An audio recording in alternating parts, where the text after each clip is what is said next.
This is a real story that has absolutely traumatized me and my boyfriend.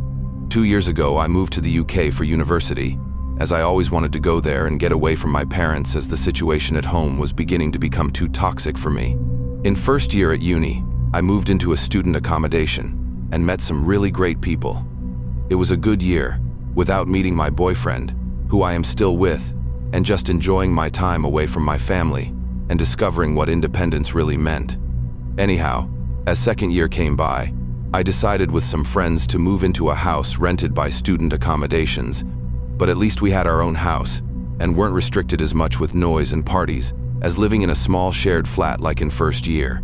Note, I had a ground floor room, and my window gave into a very small backyard, in which I would go smoke every day as I am a smoker, and in which there would be a very thin wooden door giving into the other side of the street, where you would put your bins and broken chairs, babla.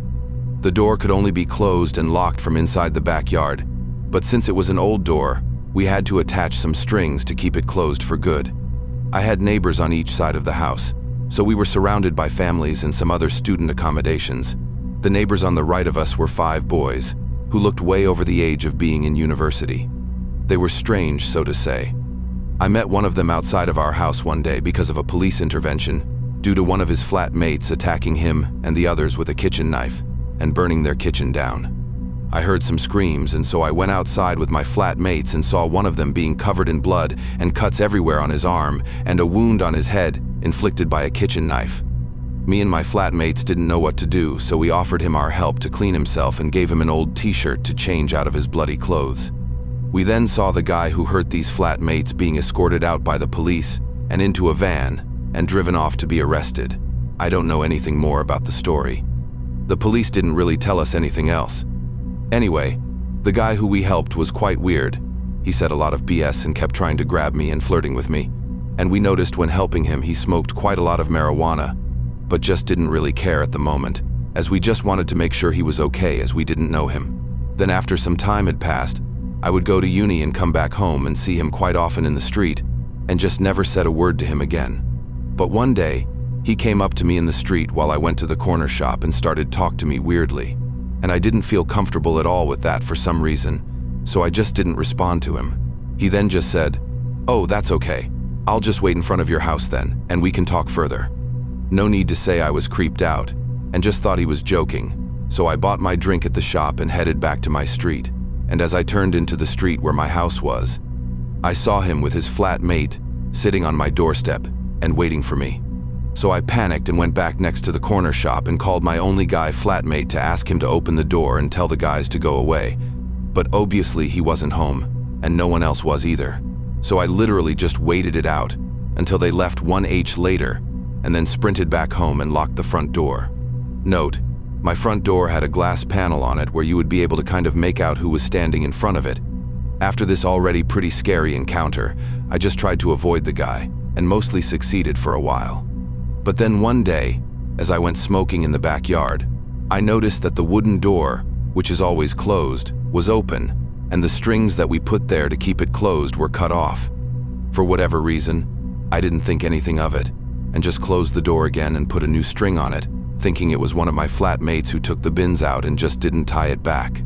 The weird neighbors would very often scream and yell and fight in their house, and it would wake me and my flatmates up in the middle of the night, but we kinda got used to it after a while.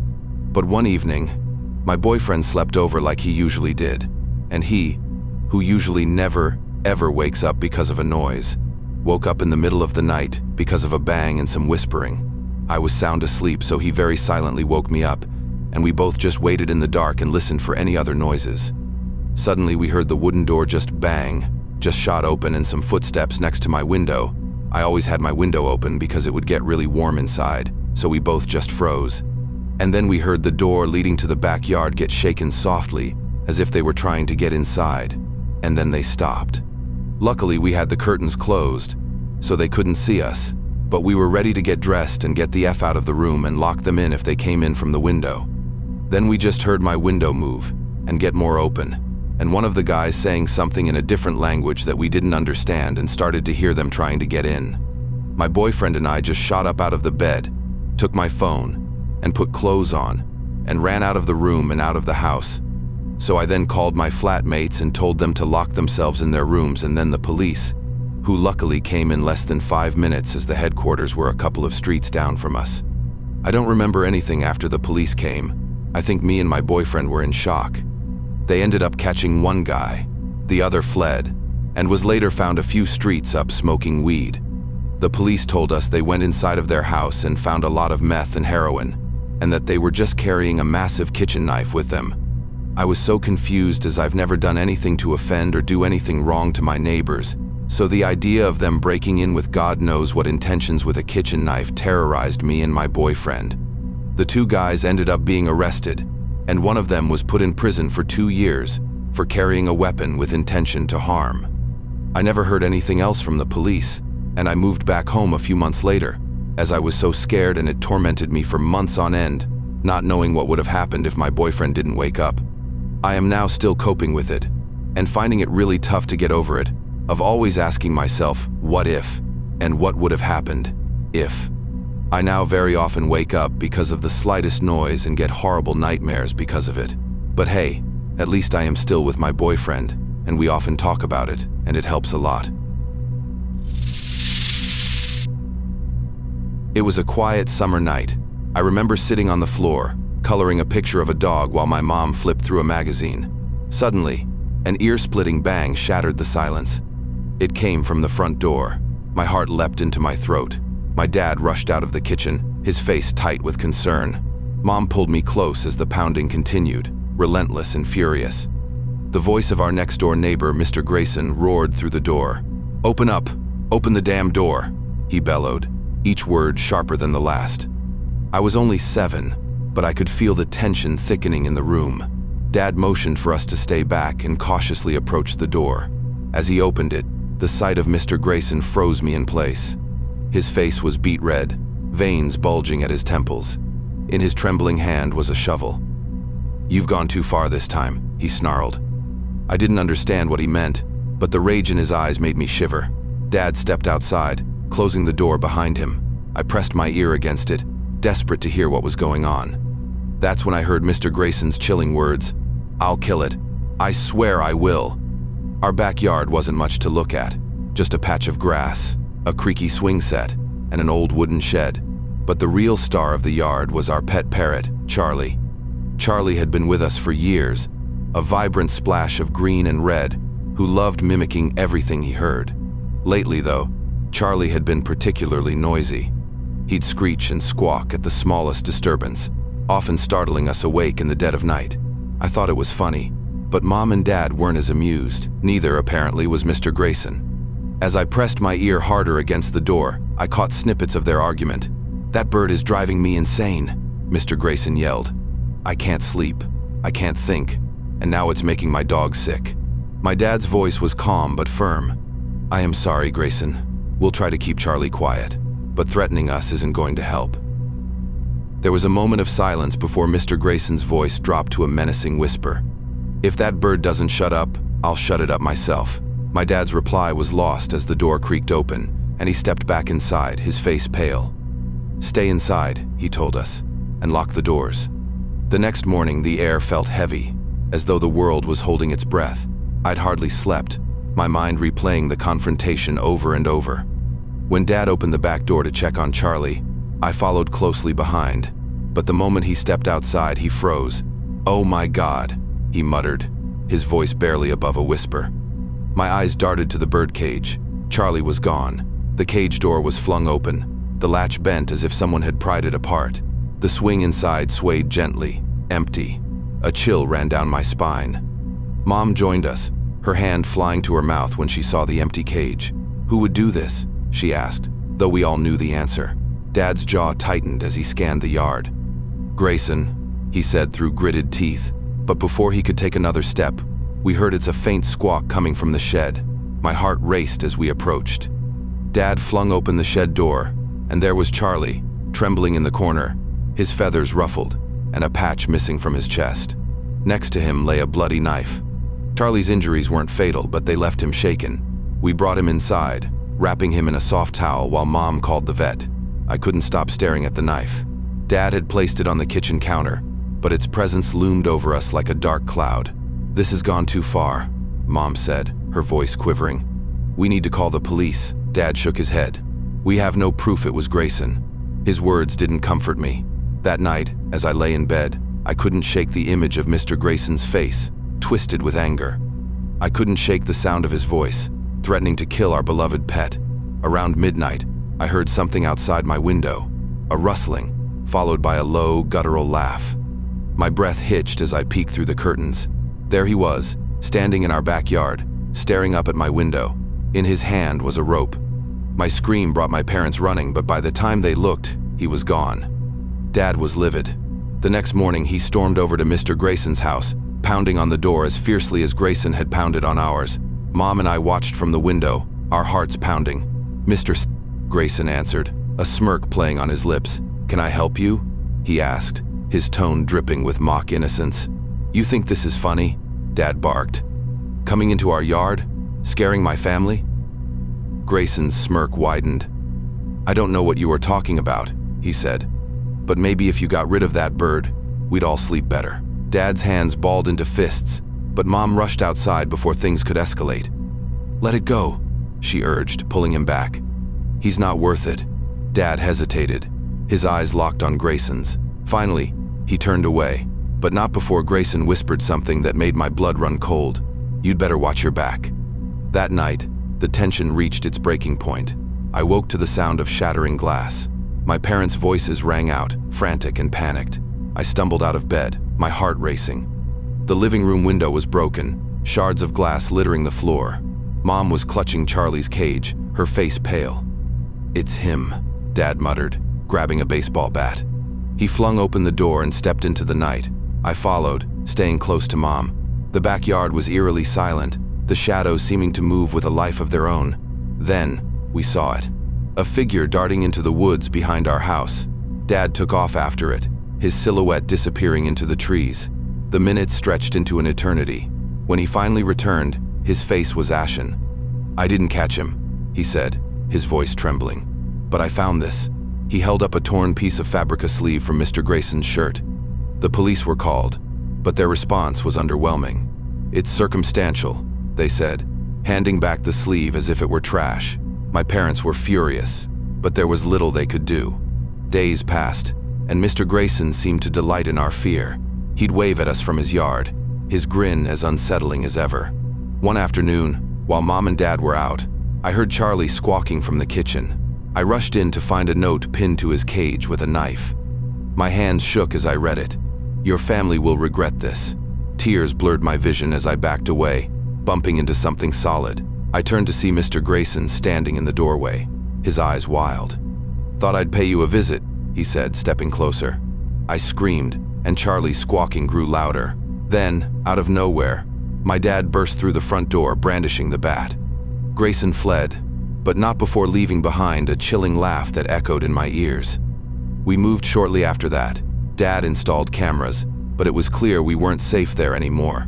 Mr. Grayson's threats, his escalating violence, had left us all on edge. Even Charlie seemed subdued, his usual chatter replaced by soft coos. But the worst part was the nightmares.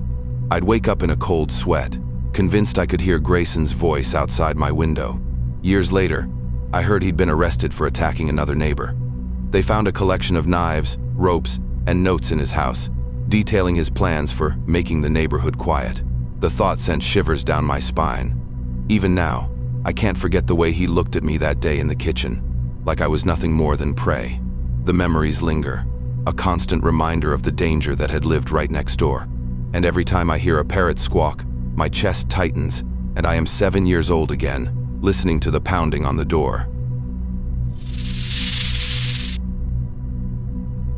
I never thought moving to Maple Street would change my life forever. The neighborhood seemed perfect, manicured lawns, friendly waves from neighbors, and house prices that seemed too good to be true. Maybe they were. That first night, as I unpacked boxes in my new bedroom, I heard it. A scream. Not the kind you'd hear from kids playing or someone watching a scary movie. This was different. Raw. Primal. It came from next door, piercing through my wall like a knife. I froze, box cutter in hand, listening. The scream faded to whimpers, then silence. When I mentioned it to my neighbor Sarah the next morning, she just shrugged. "Oh, the Hendersons? They're going through some family stuff. Best not to get involved." I nodded, but something in her tone felt off. The way she avoided eye contact. The slight tremor in her voice. I should have trusted my instincts then. Should have called the police. Should have done something. Anything. But I didn't. And that's why what happened next is partly my fault. Each night, like clockwork, the screams would start at 3 a.m. Different voices, different pitches, but always that same bone-chilling terror. I started keeping a log, noting every detail. Some nights, I'd hear heavy thuds, like something being dragged. Other nights, the sound of running water for hours. I tried sleeping with headphones, but guilt kept me awake. The neighbors' explanations grew more elaborate. Marriage counseling, some said. Troubled teenager, others whispered. But I noticed how they hurried inside when the Hendersons' car pulled up, how their curtains always stayed drawn, how no one ever visited. The house itself seemed to repel attention, its dark windows like dead eyes staring out at the street. One morning, I saw Mrs. Henderson in her garden. She was planting roses, but something caught my eye. The soil was different, darker, richer, and the roses, they were the deepest red I'd ever seen. I became obsessed with uncovering the truth, started researching the house's history, found out the Hendersons had only lived there for 2 years. Before them, the house stood empty for a decade. Why? Because the previous owners had vanished without a trace. Police called it a voluntary disappearance, but their cars were still in the garage, their clothes still in closets, their dinner still on the table. I dug deeper, created a timeline of missing persons in the area. 17 people had disappeared within a 5-mile radius in the past 2 years, all written off as runaways or voluntary disappearances, all coinciding with nights I'd heard screams. The pattern was there, but I needed proof, so I did something incredibly stupid. I bought a high-end microphone, hoping to record the sounds. To prove I wasn't crazy, to force someone to investigate. The recordings revealed something horrifying. Beneath the screams, there was another sound, a rhythmic thumping, like a heartbeat. But it wasn't coming from next door, it was coming from below, under the ground. I started mapping the neighborhood's underground structure, found old blueprints at the library. That's when I discovered it. A network of tunnels, dating back to Prohibition. They connected several houses, including mine and the Hendersons. But the tunnels had been sealed off decades ago, or so the records claimed. That night, I noticed something else. The screams, they weren't just coming through my wall, they were echoing up through my floor, through my heating vents, through every crack and crevice. They weren't just next door, they were everywhere. I couldn't take it anymore. One night, after particularly horrific screams, I marched next door. "Mr. Henderson answered, wearing a spotless white shirt and a pleasant smile. "Can I help you?" he asked, as if he hadn't just been torturing someone. I demanded answers. Told him I knew everything. His smile never wavered, but his eyes, they changed, became empty, dead. "Why don't you come inside?" he suggested. "I'll show you exactly what's concerning you." I should have run, should have called for help. Instead, I stepped inside. The house looked normal, pristine even. Family photos on walls, fresh flowers in vases, but that smell, like copper and bleach. He led me to the basement door. "After you," he said. I heard the click of a lock behind me. The basement was a maze of soundproofed rooms, each one containing, I can't even describe it, tools laid out with surgical precision, drains in the floors, chains on the walls. But it was the tunnels that revealed the true horror. They'd modified them, expanded them, created an underground labyrinth of torture chambers. I saw people down there, some still alive, barely. Others, the Hendersons weren't just killers, they were collectors, preserving their victims' final moments, their screams, their fear, recording everything. And they weren't alone. Other houses connected to the tunnels, other families involved.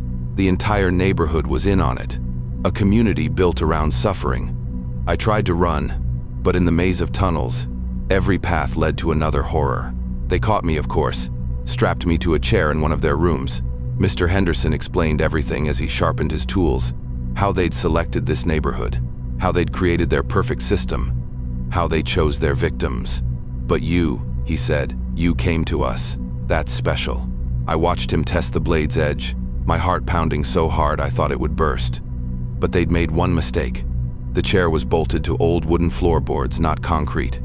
As he turned to his tool tray, I rocked violently, splintering the rotten wood. The next few minutes were a blur of adrenaline and terror. Running through tunnels, hearing them behind me, finding a rusted grate, squeezing through.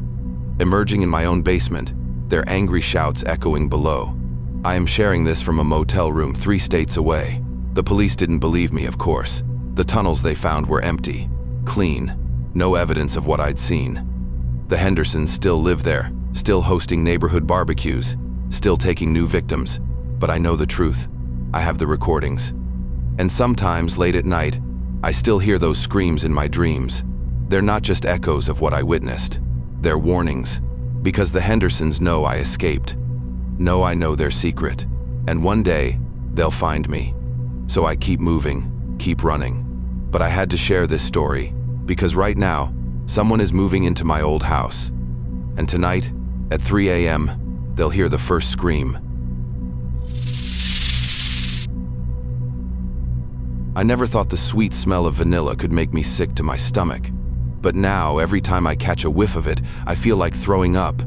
It all started 3 months ago when that sickly sweet scent began drifting from my neighbor's house. Mr. Peterson had always been odd, living alone in that massive Victorian home, barely speaking to anyone. But lately, something was different. The smell wasn't just vanilla. There was something else underneath. Something rotten, like meat left too long in the sun. I tried to ignore it, tried to tell myself I was being paranoid, but then the digging started. Every night, between 2 and 4 a.m., I'd hear the rhythmic sound of a shovel hitting dirt. From my bedroom window, I could see him in his backyard, illuminated only by a single lantern, methodically digging holes, filling them, and starting new ones. The weirdest part? The next morning, the yard would look untouched, like nothing had ever happened. I should have called the police right then. Maybe if I had, things would be different now. The changes in his behavior were subtle at first. The newspapers piling up on his porch, the blackout curtains installed on every window, the way he'd drag heavy garbage bags to his car in the middle of the night. But what really caught my attention were the missing person posters that started appearing in our neighborhood. 3 in the past month alone. Young women, all roughly the same age, all last seen within a 5-mile radius of our street. I started keeping a journal, documenting everything. The times he'd leave, when he'd return, the different smells that would emerge from his house. Sometimes vanilla, sometimes bleach, sometimes that undefinable rot. One night, I saw him struggling with what looked like a large carpet roll, dragging it from his car to his back door. As he passed under the streetlight, I saw something that made my blood run cold, a pale hand dangling from the end of the roll. I blinked, and it was gone. But I knew what I'd seen. That's when I decided I had to know the truth. I waited 3 days, watching his routine. Every Tuesday, he'd leave at exactly 7 p.m. and return 3 hours later, like clockwork. So, on the 4th Tuesday, I made my move. The moment his car disappeared around the corner, I crossed our shared fence. My heart was pounding so hard I could hear it in my ears. His back door had a simple lock, nothing my lockpicking kit couldn't handle. A skill I'd learned for my job as a home inspector. The door creaked open, and that smell hit me like a wall. Vanilla, bleach, and decay. So strong I had to cover my mouth with my sleeve. The house was immaculate, too clean, everything arranged with obsessive precision. But what caught my eye was the rug in the hallway slightly askew, as if it had been moved recently. When I pulled it back, I found what I was looking for, a door handle built into the floorboards. My hands trembled as I grabbed it. In that moment, I should have run, should have called the police. Instead, I pulled. The basement stairs were concrete, worn smooth in the middle from frequent use. Motion-activated lights flickered on as I descended, revealing a space that looked more like a hospital ward than a basement. Stainless steel tables lined the walls, industrial freezers hummed in the corner, and the smell, God, the smell.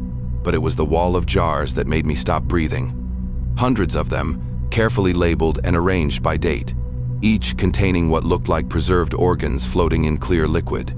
My phone's flashlight revealed more horrors, surgical tools, carefully cleaned and arranged, leather restraints bolted to the tables, and a journal filled with detailed notes and sketches.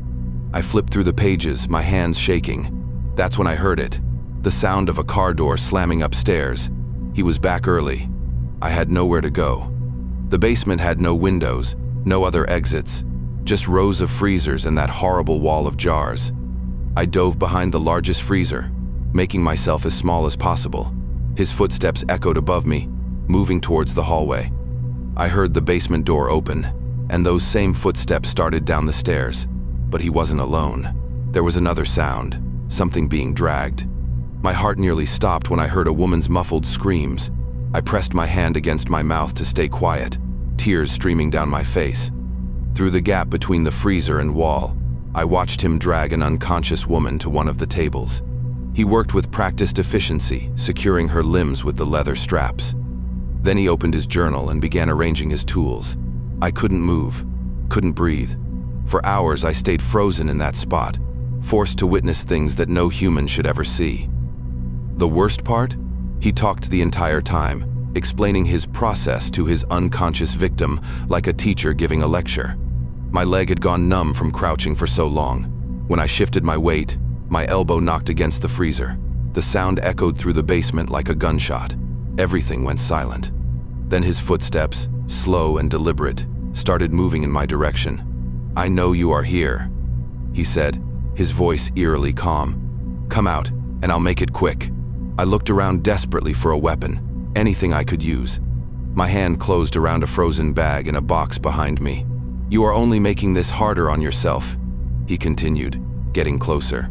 When he rounded the corner of the freezer, I swung the frozen bag with all my strength. It connected with his head with a sickening crack. He stumbled backward, giving me the opening I needed. I ran for the stairs, taking them two at a time. Behind me, I heard him laughing. "You won't tell anyone," he called after me. "Because if you do, everyone will know you broke in. You'll go to prison too." I made it to my house and locked every door, every window. My hands wouldn't stop shaking as I dialed 911. But he was right. I had broken in. Any evidence I found would be inadmissible. I needed proof that wouldn't incriminate me. That's when I remembered. My phone had been recording the whole time. I'd started recording the moment I entered his house, a habit from my home inspections. I played back the footage, the jars, the tools, his voice explaining his process, the woman's screams, all of it captured. Within minutes, police cars swarmed our street. I watched from my window as they broke down his door. The woman was still alive. They found her strapped to the table, along with everything else I'd seen. But that wasn't all. Ground-penetrating radar revealed what he'd been doing with all those holes in his backyard. 27 bodies. Some had been there for years. The media called him the vanilla killer. They said he used the smell to mask the odor of decay, to hide what he was doing in plain sight. The trial lasted 3 weeks. I testified, explaining how I discovered his secret. The defense tried to have my evidence thrown out, but the DA argued that the recording was admissible under exigent circumstances. I'd been trying to save a life. He got 27 life sentences, one for each body they found. But sometimes, late at night, I still hear the sound of digging. Sometimes I catch a whiff of vanilla in the air, and my blood runs cold. The house next door stands empty now, a monument to evil. They say they've found all his victims, but I am not so sure. The smell of vanilla still lingers, and on quiet nights, if you listen carefully, you can hear sounds coming from that basement. Sounds that shouldn't be possible, since they filled it with concrete. Sounds that remind me some evil never truly dies. I never thought a simple delivery mistake would change my life forever. It was just another Wednesday afternoon when I heard the familiar sound of packages being dropped off at my door. Living in apartment 23B, mix-ups weren't uncommon. Our building's numbering system was confusing even to long-term residents. So when I saw 23A on the label, I barely gave it a second thought. Mrs. Peterson, my elderly neighbor, often had trouble with stairs, so I figured I'd do her a favor and take it up later. The package sat on my kitchen counter for hours while I worked from home. It wasn't until evening that I noticed something odd, a dark stain spreading across the bottom corner of the brown cardboard.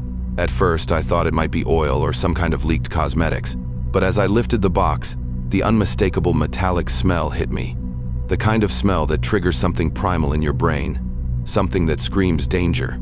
I should have called the police right then. I should have trusted my instincts. Instead, curiosity got the better of me. With trembling hands, I reached for a pair of scissors. The tape made a sickening sound as I cut through it, revealing what lay beneath.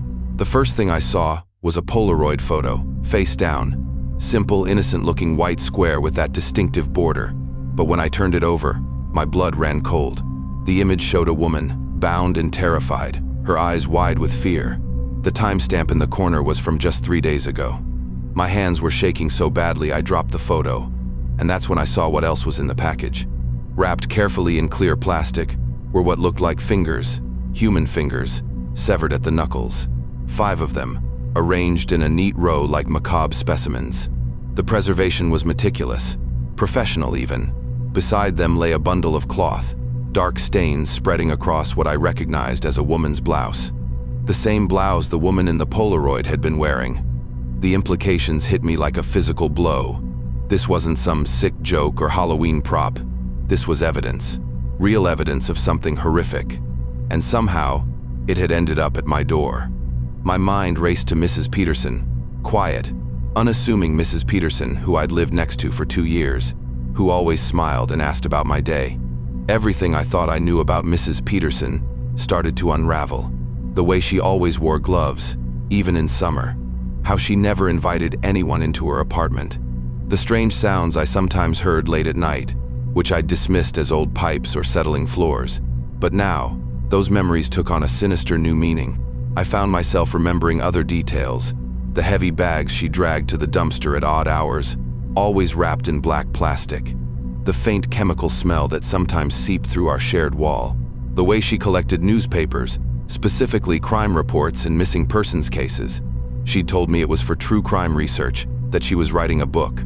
My phone felt heavy in my hand as I debated calling the police. But what if I was wrong?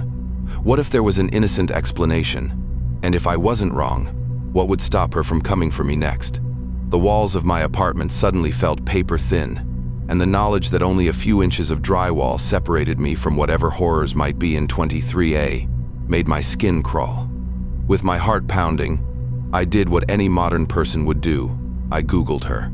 Margaret Peterson Jaya 1, missing persons, brought up nothing. But when I tried Margaret Peterson Jia 1, unsolved cases, something caught my eye. A newspaper article from 15 years ago about a series of disappearances in another state. The lead investigator? Detective Margaret Peterson. The pieces started falling into place with sickening clarity. She wasn't just some quiet old lady. She was ex-law enforcement. Someone who would know exactly how to cover their tracks, how to dispose of evidence, how to stay just under the radar. The article mentioned her early retirement following a controversial case that was never specified. I dug deeper, cross-referencing dates and locations. Everywhere Mrs. Peterson had lived, people had vanished. Not many, 1 or 2 a year, spread out enough to avoid pattern recognition. But they were there, young women mostly. All cases still open, all evidence mysteriously contaminated or lost. My stomach lurched as I realized I might be holding the only concrete proof of these crimes. As night fell, I found myself paralyzed with indecision. The package sat on my counter like a ticking bomb. Every creak and footstep in the hallway made me jump. I'd closed all my blinds, but I couldn't shake the feeling of being watched. The rational part of my brain said to call the police immediately. But another part, the part that had watched too many crime documentaries, knew that evidence could disappear, that corruption could run deep. I needed to document everything first. With shaking hands, I grabbed my phone and started taking photos. The package, the Polaroids, the specimens. Each image felt like I was sealing my own fate, but I knew I needed backup proof. I uploaded everything to a secure cloud drive and sent access details to my sister with a simple message. If anything happens to me, send this to the media. Just as I hit send, I heard it, the soft scrape of a key in a lock. Not my door, but the apartment next door. Mrs. Peterson was home. And through the wall, I could hear her walking, her footsteps moving with purpose, not toward her living room, but toward our shared wall. The knock on my door nearly stopped my heart. "Sweetie, did any packages come for me today?" Her voice was the same as always, warm, grandmotherly, but now it sent chills down my spine. I stood frozen, silent, as she knocked again. I saw the delivery notification. It's very important medical supplies. My mind raced. She knew. Of course she knew. She would have gotten the same delivery notification I did. Had she been watching me all day, waiting to see what I would do? The package felt like it was burning a hole through my counter. My phone was still in my hand. 911 already dialed, but not yet sent. "I can hear you in there, dear." The warmth was gone from her voice now, replaced by something hard and cold. "You really should have just left it alone. We could have stayed such good neighbors." The sound of her key ring jingling made my blood run cold. That's when I remembered she was on the building's maintenance committee. She had access to every apartment's spare key. I had seconds to act. The spare key would be slower than a regular one. It was older, stiffer. I grabbed the package and ran for my bedroom, hearing the key scraping in the lock behind me. My window led to the fire escape, something I'd always hated about this apartment until now. As I scrambled onto the metal landing, I heard my front door open. "You don't understand what you are doing," her voice called out, closer now. "Those people, they deserved what they got. I am finishing what the justice system couldn't." The sound of her methodical footsteps through my apartment spurred me down the fire escape. 3 floors up suddenly felt like 30 as I tried to move quickly but quietly. A face appeared at my bedroom window, not the kindly neighbor I knew, but something else entirely. Her eyes were sharp, predatory, and her smile revealed too many teeth. "You really should have minded your own business," she called down to me. "Now I'll have to start over somewhere else. But first." She reached into her pocket, and the metallic glint of a blade caught the streetlight. I made it down to the street and ran like I've never run before, clutching the package to my chest. Behind me, I could hear the clang of footsteps on the fire escape, but I didn't look back. I ran straight to the police station 6 blocks away, my lungs burning and legs shaking. By the time they sent units to the apartment, she was gone, vanished, like she'd never existed. The package contained evidence that helped solve 13 cold cases across 5 states. Mrs. Peterson, or whatever her real name was, had been more prolific than anyone imagined. They found her real identity eventually. She had been a detective, but she'd also been the prime suspect in multiple disappearances. She'd retired just before they gathered enough evidence to arrest her. That was 2 years ago. They still haven't found her. Sometimes I see news reports about missing persons cases in other cities, and I wonder, every time I receive a package delivered to the wrong address, my heart stops for a moment. And at night, when I hear footsteps in the hallway of my new apartment, I can't help but think about how many spare keys are out there, and who might have them.